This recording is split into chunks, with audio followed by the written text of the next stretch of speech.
Достор, кандайсыңар? Дагы бир жолу кайреле улуттук банкка келдим. Келсем уже жабылып калыптыр. Унутуп калыптыр, саат 3ке чейин иштейт экенчи. Стабильно алып атам, сактап атам. Ошол көзгө көрүнүктүү сумма болуп калды, буюрса иншалла.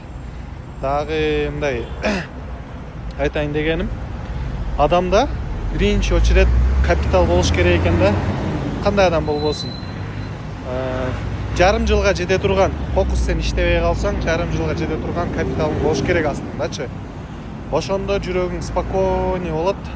Анан кийин башка иштерге, кылчу иштерге мындай аракетиң болот. Оюң бытовуха менен занят болбойт да. А эгер капиталың жок болсо, сен квартплатамды төлөйм, тигиним төлөйм, ошентип эле убактың өтүп кетет экен. Негизичи сыгылыпчы. Ошого капитал Кудайга шүгүр түзүп бираздан чогулуп атат. Орусча айтканда с маленькими шагами деп, көп болбосо дагы бир 4-5 граммдан алып атам, сактап коюп атам. Ошол туугандар. Силер да сактаганды үйрөнсөңөр жакшы болмок негизичи.